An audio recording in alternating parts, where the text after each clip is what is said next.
ခဏလေးဆုတောင်းကြပါစို့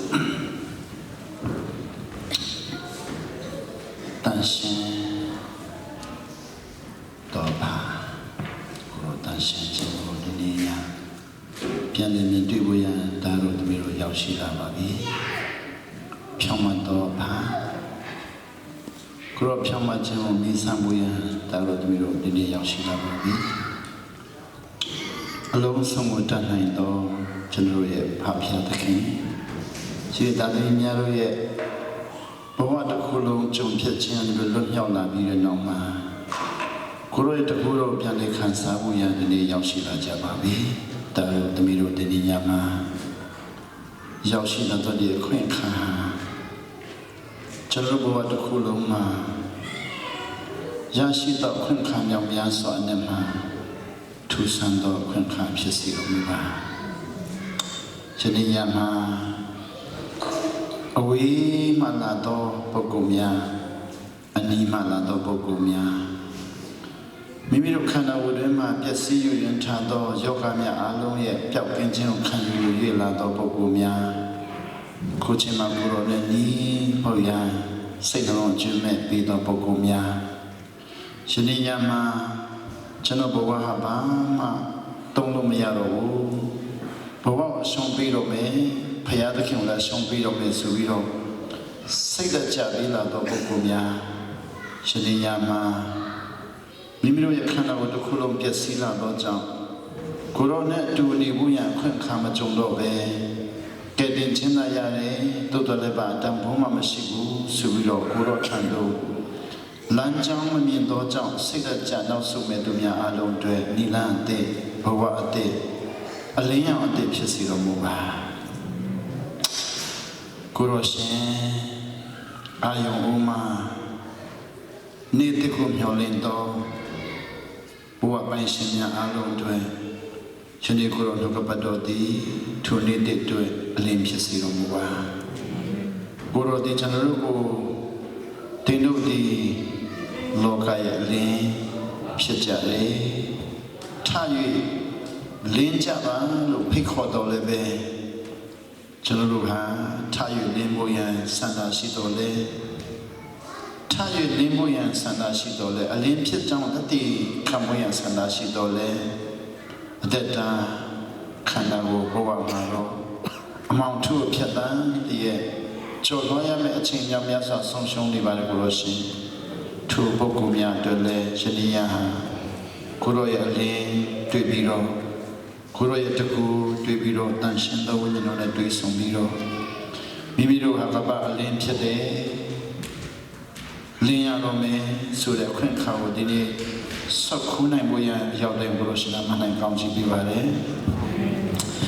ဒီညမှာကိုရောရဲ့ဘုဒ္ဓချင်းခံယူဖို့ရလာတော်သူများဒီညမှာကိုရောတန်ရှင်သောဝိညာဉ်တော်တွေ့ဖို့ရလာတော်သူများ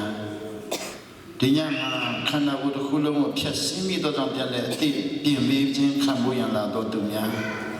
ဘဝအလုံးကိုဖြတ်စည်းမိသောကြောင့်ယနေ့ညမှာအသိပြန်ပြီးတော့ဖန်ဆင်းခြင်းကိုခံယူလိုသောသူများအရောက်တိုင်းဘုရားရှင်မနိုင်ကောင်းချီးပေးပါလေကိုရောဘုံတော်ထင်ရှားစေတော်မူပါယနေ့ညအိန္ဒိယမှာမတည့်ရခွင့်ရတဲ့အတွက်လည်းကျေးဇူးတော်ချီးမွမ်းနေမတည့်ရရုံတက်မဟုတ်ပဲကိုရောကျွန်တော်ရဲ့နှုတ်မှထွက်သောစကားလုံးအလုံးတို့ဒီလေကိုရောတတိခံသောနှုတ်စကားလုံးဖြစ်စေတော်မူပါကိုရောတတိခံတဲ့ခံမှာလေကိုရောကျွန်တော်တို့ပေါ်၌ပေးသနာတော်မူသောထာဝရတလက်ဆောင်တဲ့ကိုယ်တော်မဟုတ်ပဲ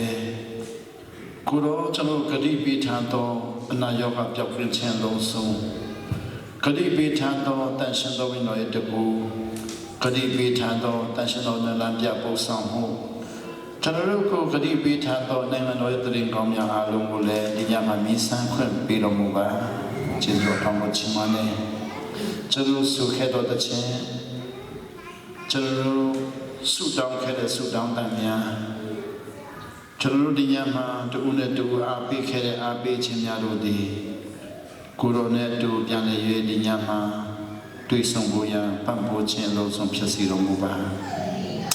အာနေတော်သူများရဲ့ ကိုရောရှင်ရှေမှာအားပေးမဲ့သူများများစွာဆီလို့ပြီးတော်မူပါအားပေးမဲ့သူများများစွာဆီလို့ပြီးတဲ့နေရာမှာတန်ရှင်းသောဝိညာဉ်တော်ကိုကျွန်တော်ဆက်လက်၍မျှော်လင့်တဲ့အထိကိုရောရှင်ခွင့်ပြီးတော်မူပါဒီညကျွန်တော်ဒီနေရာမှာမတ်တက်ရပြီးတော့ကိုရောရဲ့ကောင်းမြတ်ခြင်းတရင်ကောင်းတတိခံတဲ့အခါမှာလေတန်ရှင်းသောအဖအရောက်တိုင်းရဲ့နှလုံးသားသို့ဆက်လက်၍စီစဉ်ခွင့်ပြီးတော်မူပါကြောက်ကပြတ်တော်သူများအတွက်အသက်ရှင်ခြင်းဖြစ်စေတော်မူပါတိမ်ပြတ်တော်သူများအတွက်အသက်ရှင်ခြင်းဖြစ်စေတော်မူပါယနေ့ညမှာလည်းကင်ဆာယောဂတွေများအတွက်အသက်ရှင်ခြင်းဖြစ်စေတော်မူပါယနေ့ညမှာလည်းအကျော်များနာရခန္ဓာဝရမတမွေများပြည့်စုံသောကြောင့်ခန္ဓာဝရမတစ်ချိန်လုံးစံတအေးကိုထမ်းရတယ်လို့ရေပုံးတစ်ပုံးကိုထမ်းနေရတယ်လို့ခံစားတော့တဲ့နေရာမှာအလုံးစုံသောလက်မြောက်ခြင်းခံစားခွင့်ဖြစ်စေတော်မူပါတူနဲ့တူတရားနဲ့တရားအားပေးရုံသက်သက်မဟုတ်ပဲလက်နဲ့တူတော်သူများအားလုံးကိုလည်းတူထီစေတော်မူပါကိုရောဒီကိုရောက်တိုင်းတူစီတယောက်မချမ်းဒီညမှာလည်းကိုရောနဲ့တွေ့စေချင်ပါလေကိုရောတွေ့ရုံသက်သက်မဟုတ်ပဲကိုရောရဲ့အတန်ကိုကြားစေချင်တယ်ကိုရောအတန်ကိုကြားရုံသက်သက်မဟုတ်ပဲကိုရောကောင်းမြတ်ခြင်းကိုမိမိတို့တက်မှာလက်ခံရလို့ကိုရစခုစေချင်ပါလေထိုရတဲ့ကိုရောစကပ်ပါလေကျေးဇူးတော်ကိုချီးမွမ်းနေကြတဲ့ရှင်သခင်ခရစ်နာမနဲ့ဆုတောင်းပါတယ်ဖခင်သခင်အာမင်ရောက်တိုင်းဖခင်ကောင်းချီးပေးပါစေကျွန်တော်ဒီညတအားတူထီပါတယ်ကျွန်တော်တချင်းဆိုတဲ့နေရာမှာလည်းတအားတူထီတယ်အေးရက်တိုင်းတူထီပါအေးရက်တိုင်းပြောင်းလဲစေပါဆိုတဲ့ချင်းဆိုတဲ့ခါမှာလည်းတအားတူထီတယ်ကျွန်တော်ဒီညဒီရက်ဟာကျွန်တော်တို့တူထီနေနေရဖြစ်ခဲ့လို့ရှင်တော့ကျွန်တော်တို့ဟာဒီညဟာအမှန်တန်တဲ့ထိုက်တန်တဲ့ခွင့်ရဖြစ်ပါလေကျွန်တော်ဒီတစ်ခါမှအစာရှောင်ဆူတောင်းခြင်းကိုတသက်ခံတဲ့ခါမှာဒီနေ့နေ့လည်းမှာတော့တသက်ခံခွင့်ရသွားတယ်ဒါပေမဲ့ဒီညလာတဲ့ချစ်တော်ကြီးကိုဒီနေ့မလာတော့သူများတို့ကဒီညအခွင့်အရေးပြန်ပြီးရှိပါတယ်ဒီနေ့တည်းကိုကျွန်တော်တို့သိခံတဲ့ခါမှာအချိန်ကကျေးဇူးတော်ကြောင့်4 နာရီလောက်ရတယ်အဲ့ဒီအချိန်4 နာရီလေးမှာအစာရှောင်ဆူတောင်းခြင်းအပြင်ကျွန်တော်ဘဝဟာပြောင်းလဲနိုင်တယ်ဆိုတော့ကျွန်တော်ဒီနေ့တည်ခံခဲ့တယ်ဒီနေ့ဘဝပြောင်းလဲတယ်ဆိုတာဟာလူသားအဖြစ်ကြိုးစားပြီးတော့မရတဲ့လူမြောင်များစွာရှိပါတယ်ဘာဖြစ်လို့မရတယ်လဲဆိုတော့ဇာတိကိုမပြောင်းလဲစေနိုင်ဘူးဇာတိကိုပြောင်းလဲစေနိုင်ဘူးတန်ရှင်သောဝိညာဉ်တော်သားနဲ့ဇာတိကိုပြောင်းလဲစေနိုင်တယ်ဆိုတော့ကျွန်တော်စာရှောင်းတဲ့ချိန်မှာတန်ရှင်းသောဝိညာဉ်တော်မျှော်လင့်တဲ့သူတွေဟာဘဝပြောင်းလဲနိုင်တယ်ကျွန်တော်တို့နှစ်ချင်းခံနေကျွန်တော်လည်းရေတော့နှစ်ချင်းခံခဲ့တယ်နှစ်ချင်းခံကျွန်တော်နှစ်ချင်းခံတဲ့ချိန်မှာအဖေမပြောတယ်တာအသက်12နှစ်ပြည့်ပြီလားကျွန်တော်အသက်12နှစ်မပြည့်သေးဘူးကျွန်တော်တကယ်ချင်းနှစ်ချင်းခံမယ်ဆိုရင်လည်းဆင်းပြီးတော့ကျွန်တော်လည်းခံချင်းတယ်ခံချင်တော့အဖေနဲ့မျိုးပြောပြတယ်ကျွန်တော်လည်းနှစ်ချင်းခံချင်တယ်လို့ပြောတာအဖေကပြောတယ်ဒါ12နှစ်မပြည့်သေးဘူးတဲ့အခုခံမဲ့လူတွေအားလုံးဟာ12နှစ်ပြည့်လို့ခံတာဆိုတော့ကျွန်တော်အဖေကိုပြောတယ်တင်းရုံဆရာကိုပြောပေးပါ12နှစ်မပြည့်လေခံချင်ပါလေကျွန်တော်ကိုလည်းထဲ့ပါလို့ပြောပြီးတော့ဆိုဖေကတင်းရုံဆရာကိုပြောပြီးတော့တင်းရုံဆရာလက်ခံတဲ့ကျွန်တော်ဟာ12နှစ်ပြည့်တော့သူများရဲ့အကြမ်းမှာတယောက်တော့ပါလို့နှစ်ချင်းခံလိုက်ရတယ်ကျွန်တော်ကအဲ့လိုမျိုးတော့သဘောပေါက်တာနှစ်ချင်းခံတယ်ဆိုတာ12နှစ်ပြည့်တော့သူများရဲ့ခွဲတန်းလို့သဘောပေါက်ခဲ့တယ်ကျွန်တော်နှစ်ချင်းခံတော့တင်းရုံဆရာကပြောတယ်12နှစ်ပြည့်ပြီဖြစ်တော့ကြောင့်တည်ရင်မရဲကြမှာဆိုလို့ကောင်းကြီးရောက်ဖို့ရနှစ်ချင်းပေးလိုက်တယ်ကျွန်တော်လည်းအဲ့လိုပဲသဘောပေါက်တယ်တည်ရင်မရဲရောက်မှာဆိုလို့မမျှော်လင့်မဲ့ကားဟောက်ခဲ့တော့တစ်ပိဘွားချခဲ့တော့ရည်ထဲမှာနေခဲ့တော့ခရီးသွားရင်းနဲ့ကြားကြိုက်ခဲ့တော့မရဲရောက်မှာဆိုလို့12နှစ်ပြည့်ပြီဖြစ်တဲ့အတွက်နှစ်ချင်းခံလိုက်တယ်ကျွန်တော်ရေတော့နှစ်ချင်းခံနေရတော့ရေရမတန့်တော့ရေနံတဲ့နေရာမှာခံတော့ပြန်ထွက်လာတော့တအားနံတယ်ချင်းတော်မှာကျွန်တော်ရေနှစ်ချင်းခံနေရမတန့်ရှင်းတော့တအားနံတယ်ဆိုတော့ကျွန်တော်ရဲ့စိတ်ထဲမှာတည်ရင်တော့မရဲမရောက်တော့ဆိုတာကိုတော့သဘောပေါက်သွားတယ်ဒါပေမဲ့ခက်တယ်ချင်းမရသေးဘူးဒုတိယတစ်ခါမွေးဖွားချင်းမခံရသေးဘူးနောက်မှ12နှစ်ကျော်လာတော့ ဒုတိယတစ်ပုံဝေဖန်ခြင်းခံရတယ်တခင်ဖြစ်တော့ကျွန်တော်ကဲတယ်ဆိုတော့သဘောပေါက်သွားတယ်သဘောပေါက်တော့အဲ့ဒီမှာဖြစ်တယ်လဲဆိုတော့ရှင်နဲ့တန်ရှင်းတော်ဝိညာဉ်တော်နဲ့နှစ်ချင်းမခံတော့သူဟာနိုင်ငံတော်မဝင်ရဘူးဆိုတဲ့တရင်ကိုကြားတော့မိဘတွေကိုပြန်ပြောပြတယ်နှစ်ချင်းပြန်ခံချင်တယ်တဲ့တော်တော်တို့ကတခါခံပြီးဘယ်တော့မှမခံရတော့ဘူးတဲ့ဆိုတော့နှစ်ချင်းခံတော့ပုံတင်ကြီးနဲ့ကျွန်တော်မိတ်ဆက်ပေးတယ်တခါခံပြီးဘယ်တော့မှမခံရတော့ဘူးဆိုတော့လည်းအဖေပြပြောတဲ့အတိုင်းသဘောပေါက်တယ်တခါခံပြီးတော့မခံတော့မခံတော့ဒုတိယတစ်ခါမွေးပြီးတဲ့နောက်မှာနှစ်ချင်းလည်းမခံတော့ဘူးတန်ရှင်းတော့မလို့လည်းမရတော့ဘူးအဲ့လိုနဲ့ကဲတင်ချင်းရပြီးတော့တအားပြောတယ်ကလည်းလက်မြောက်တယ်ဆုတောင်းတယ်အစာရှောင်းတယ်တအားပြောတယ်အဟုတ်ပဲကောင်းကောင်းမမြောက်ခဲ့အဲ့ဒီတော့ကတော့ဘယ်တော့မှမလဲဘူးလို့ပဲခံစားတော့ဘယ်တော့မှတော့မဆုပ်ဘူးဘယ်တော့မှမလဲဘူးဘယ်တော့မှနားမမှားတော့ဘူးလို့ပဲခံစားတယ်တနည်းချစ်တဲ့ခွင့်ရသွားတယ်1992ခုနှစ်မှာပေါ့93ရောက်လာတဲ့ခါကျတော့အစာရှောင်းတာလည်းပြီးသွားပြီမရှောင်တော့ဘူးနောက်ပြီးတော့တူထီလာလည်းရော့ချလာတယ်နှစ်ချင်းလည်းမခံတော့ဘူး94မှာတော့94တော့ခံစားခဲ့တဲ့ညအလုံးကဘယ်မှာရောက်မှမသိတော့ဘူးမရှိတော့နောက်ပိုင်းကျတော့ဘဝဟောင်းကကျွန်တော်ပြန်ပြီးသိမ့်ပိုက်လာတယ်။ဘာဖြစ်တော့လဲတည်ရင်ကောင်းကြီးရောက်မလားဆိုတော့တဖြည်းဖြည်းနဲ့တန်တရားဖြစ်လာတာ။ဒါနဲ့တန်တရားဖြစ်လာပြီးကဲတင်ချင်းရပြီဆိုတော့မတည်ဘူးဆိုတော့ကိုယ့်ကိုအားပေးတယ်။ကဲတင်ချင်းရပြီပဲမင်းမတည်မင်းတင်ကောင်းကြီးရောက်မှာမရှုံးနိုင်ဘူးကိုအားပေးတယ်မယ်။ဒုက္ခရောက်ပြီဆိုရင်ပြန်ကြောက်တယ်။ဒုက္ခမရောက်ရင်တော့ရောက်မယ်တင်ချတယ်တော့ဒုက္ခရောက်ရင်ပြန်ကြောက်တယ်။အဲ့လိုနဲ့ပဲနှစ်ပေါင်း20ဖြစ်လာတယ်။1992ခုနှစ်ကနေ1992ခုနှစ်ထိကိုနှစ်ပေါင်း20အဲ့လိုလည်းပဲစိတ်ချမ်းသာလိုက်မချမ်းသာလိုက်အမခံချက်ရလိုက်မရလိုက်နော်အစဉ်ပြေလိုက်မပြေလိုက်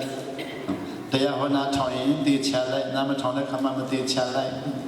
အေဝံဂေလိဆရာကောင်းတဲ့တွေ့ရင်တော့မြည်ကြည့်တဲ့ခါမှလည်းကောင်းနေရောက်မယ်ချင်းချောက်လည်းတွေ့ရင်တော့ပြန်ကြောက်လိုက်အဲ့လိုနဲ့ပဲနှစ်ပေါင်း20ချစ်တဲ့ခဲ့တယ်1992ခုနှစ်မှာတော့အစာရှောင်ဆူတောင်းခြင်းမိတ်ဆက်ပြီးတော့ဝိညာဉ်ဖခင်နဲ့တွေ့လာတယ်။အစာရှောင်ဆူတောင်းခြင်းတို့မိတ်ဆက်ပြီးလာတဲ့အခါမှာကျွန်တော်အော်တော့လည်းဘာအော်တယ်လဲဆိုတော့ဟေရှာခဏ58ကိုတို့ကျွန်တော်မိတ်ဆက်ပြီးတယ်။ဟေရှာခဏ58ကိုမိတ်ဆက်ပြီးတယ်။ဟေရှာခဏ59ကိုမိတ်ဆက်ပြီးတယ်။ဟေရှာခန်း60ကိုမိတ်ဆက်ပေးတယ်ဆိုတော့ဟေရှာခန်း58ကအငယ်1ကနေ14ထိရှိတယ်။ဟေရှာခန်း59ကတော့အငယ်1ကနေပြီးတော့21ထိရှိတယ်။ဟေရှာခန်း60ကတော့အငယ်1ကနေပြီးတော့22ထိရှိတယ်။အဲ့ဒါကိုကျွန်တော်စဖတ်ခွင့်ရတယ်။ကိုရတဲ့ယောဆရာကကျွန်တော်ဗာမိတယ်ဆိုခမညာလင်းပြီလားကျွန်တော်မလင်းသေးဘူးဟေရှာ60ပါလဲထလို့လင်းလို့တရားလင်းပေါ်ထုံးပြီလို့ပြောတယ်လေကျွန်တော်လည်းကောင်းကြီးရောက်တော့လင်းနေမှာပေါ့ခုမမကဘာမှလင်းပေါ်နေနေတဲ့တကွာပေါင်းလာတော့မှပေါင်းကြီးနော်တအားမှမလဲတေးပြီးကောင်းကြီးရောက်တော့လင်းမှာပေါ့အခုချိန်မှာလင်းပေါ်တော့ဘယ်လွယ်မလဲလို့ကျွန်တော်ပြောတော့တင်ထ၍လင်းလို့ဆိုတာကျမ်းစာတည်ပြီးမှလို့မပြောအခုချိန်မှလို့ပြောတာဟေရှာ60ကိုဖတ်ရင်မတော့လေတင်တည်ပြီးမှထ၍လင်းရမယ်လို့ပြောအခုထ၍လင်းရလို့ပြောတယ်အဲ့ဒါကျမ်းစာရဆိုတော့ present tense လို့ခေါ်တယ် future မဟုတ်ဘူး future ဆိုတော့လေခမရခဲ့တင်ချင်ရပြီဖြစ်တဲ့တွေ့တည်သွားပြီးနောက်မှာတော့လင်းနိုင်ပါတယ်လို့မပြောဘူးအခုထပြီးတော့လင်းလို့ပြောတယ်ဟုတ်ထပြီးလင်းမပြောနဲ့ထိုင်ပြီးတော့မှပါလေလင်းတဲ့လူတွေတစ်ခါမှမတွေ့ဘူးကျွန်တော်ကတင်ချာ20ရှိပြီဘယ်သူမှမလင်းသေးဘူးကျွန်တော်တွေ့လို့တယောက်မှမလင်းဘူးပြောလို့သွားဒါဆိုရင်တဲ့ထရလင်းတဲ့ဆိုခင်ဗျာလက်မခံဘူးလားတဲ့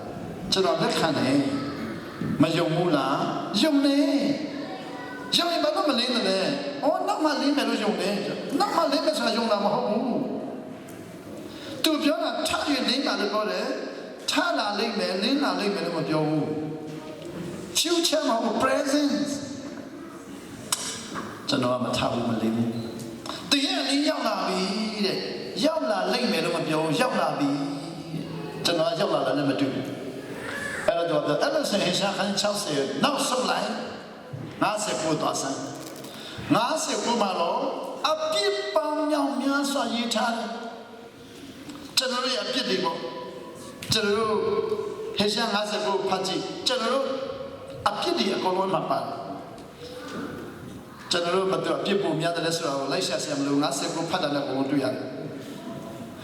ကျွန်တော်ကတော့လောကမှာအပြစ်များဆုံးဖြစ်မယ်လို့ပြောကြည့်ပါ59တည်းကျွန်တော်တို့ထက်ပိုပြီးတော့များတယ်ပြစ်များတယ်ကျွန်တော်ဖမ်းတော့ဒါရီအားလုံးကျွန်တော်မှရှိတယ်လို့ပြောလိုက်တယ်ခင်ဗျာအခုရှိသလားရှိတယ်ခင်ဗျာခဲ့တဲ့ချင်းများလားရတယ်ဒီပြည့်တဲ့ဆက်ရှိတယ်ဒါဆိုရင်တော့ခဲ့တဲ့ချင်းလည်းရတယ်ဒီပြည့်တဲ့အားလုံးလည်းရှိတယ်ဆိုရင်တော့ပြဿနာရှိဘာပြဿနာရှိလဲအစာရှောင်ဘူးတလားအစာရှောင်မလားဆိုတော့ရှောင်ပါဘောဘယ်တော့ရှောင်လဲဆိုလုံခဲနဲ့ဟင်း20ရောမှာကဲတင်ချင်းရခါစားတော့ရှောင်တယ်အဲ့ဒီကဲတင်ချင်းရရှောင်တော့ဆက်ပြီးတော့မရှောင်တော့ဘူးလားလို့မရှောင်တော့ဘူးဟုတ်ပြီအဲ့ဒါဆိုတော့ဟိရှာ58ကိုပြန်သွားပါ58ပြန်သွားတယ်58ပြန်တော့ကျွန်တော်တို့ကကဲတင်ချင်းရတော့ရှောင်ခဲ့တယ်3ချိန်လောက်ရှောင်ခဲ့တာကိုထာဝရအားကိုးတာကိုဆက်မရှောင်တော့ဘူးညရေတော့ထမင်းစားတဲ့ဟာကိုတစ်သက်လုံးအားကိုးတယ်လို့ပေါ့ညရေတော့ထမင်းစားတဲ့တစ်သက်လုံးအားကိုးတာတော့မရှိဘူးလေကျွန်တော်တို့အစာရှောင်တာကိုဝိညာဉ်အစားအစာဘဝရဲ့အစားအစာအတ္တရဲ့အစားအစာနဲ့သဘောမပေါက်ဘူးဘာသာရေးလုပ်ငန်းနဲ့သဘောပေါက်တာကိုဘာသာရေးလုပ်တဲ့သဘောပေါက်တော့တခါဆောင်ရင်ထာဝရကဲတင်ချင်းနဲ့တခါလေးထာဝရရလို့ကိုယ်ကယုံတယ်လို့အစားဆောင်တဲ့တခါလေးထာဝရလို့ယုံလိုက်တာကိုဘာသာရေးလှုပ်ရှားမှုဖြစ်တော့တော့ပြောတယ်ဝိညာဉ်အစားအစာဆိုတော့ကျွန်တော်အစားဆောင်တဲ့လူကြည့်တဲ့အခါမှာဟေရှာ58သွားကြည့်တော့တွေ့တယ်ဆိုတော့ဟေရှာ58မှာဖယားသခင်ရွေးချယ်ထားတဲ့အစာရှောင်ဆူတောင်းခြင်းနဲ့ဖယားသခင်မချိုက်တဲ့အစာရှောင်ဆူတောင်းခြင်းတစ်ခုတော့တွေ့ရတယ်အခုတော့ဖယားသခင်မချိုက်တဲ့အစာရှောင်ဆူတောင်းခြင်းကြည့်ကြရအောင်ဟေရှာ58ရဲ့တစ်မှန်ပြောတယ်တအားover shout it aloud down over do not hold back Nama sone raise your voice like a trumpet atangu kayalu hojiba declare to my people their rebellions ngalu myoria ngaku pongkane lo chinya ba phaya thaka hisha ko chinya khain ne and to the house of Jacob they sing Jacob mitasu aloma apit ji de lo chinya ba Jacob mitasu sura jadi khriyan ne pyaw ma so khriyan mitasu ade be shi Jacob mitasu sura Abraham ye tatami ni ko pyaw da phaya thakhin yue che tha de mitasu alom phaya thakhin yue che tha de mitasu alom ma pit shi de yani jansa pyaw so yani khriyan ne ma pit shi de pit shi ba pit le lo me de kha ma a nyin hin ma for day after day they seek me out Ni time,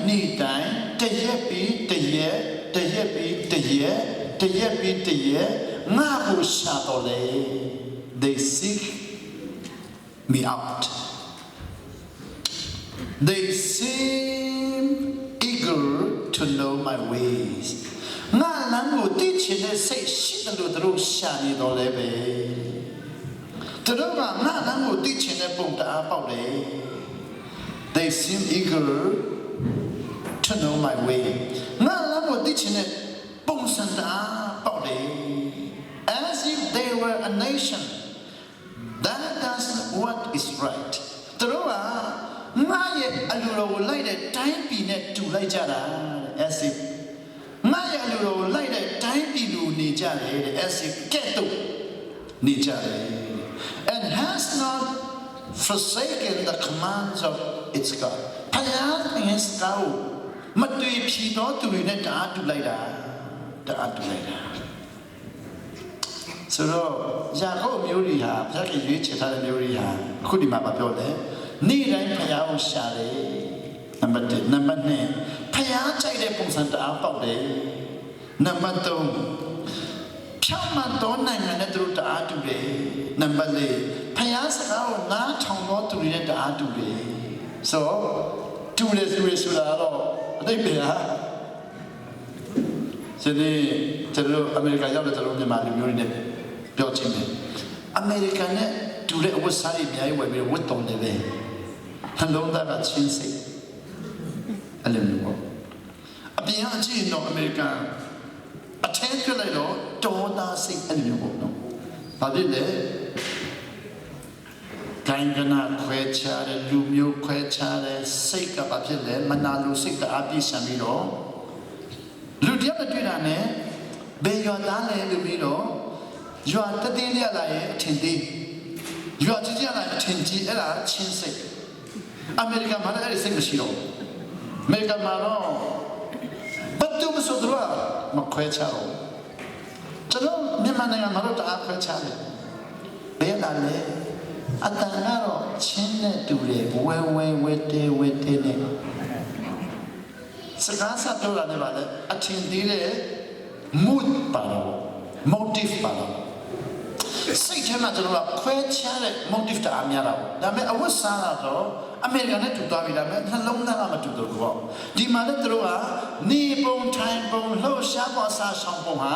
ဖယားသခင်အလိုတော်ရှာတဲ့လူတအားတူတယ်ဒါပေမဲ့ they ask me for just decisions သူတို့စားဆောင်တဲ့ကမှာမီးတယ်လဲဆိုတော့ကိုရောလူတော်မရှာဘဲနဲ့အဖြေပဲတောင်းတယ်အဖြေပဲတောင်းဒီနေ့အစားဆောင်တော့သူများဖျောက်ရအဖြေပဲတောင်းကိုရောတမီးကိုပြောင်းလဲခိုင်းမှာသားကိုပြောင်းလဲခိုင်းမှာယောက်ျားကိုပြောင်းလဲခိုင်းမှာမိန်းမကိုပြောင်းလဲခိုင်းမှာကိုပြောင်းလဲမှုကြတော့လုံးဝမတောင်းကိုရောပြောင်းလဲခြင်းနဲ့ဆိုတဲ့ဆူတောင်းတယ်မကြောက်ဘူးလေကိုရောကျွန်တော်ပြောင်းလဲခြင်းနဲ့လို့ဆူတောင်းတယ်မရှိဘူးတမီးကိုပြောင်းလဲခိုင်းမှာအမေကိုပြောင်းလဲခိုင်းမှာဦးလေးကိုပြောင်းလဲခိုင်းမှာညီကိုပြောင်းလဲခိုင်းမှာဆိုကိုကတော့ကြံခိုင်းတာပေါ့ကျွန်တော်မှလည်းချက်တာအလုံးပြောင်းလဲခိုင်းပါဆိုတော့တောင်းတယ်ငါ့ကိုသူတို့အဖြေပဲတောင်းတယ်ဆုံးဖြတ်ချက်ပဲတောင်းတယ် and seem eager for God to come near them သူတို့ကဖျားစီမတော်ပဲနဲ့ဖျားခင်သူတို့စီလာခိုင်း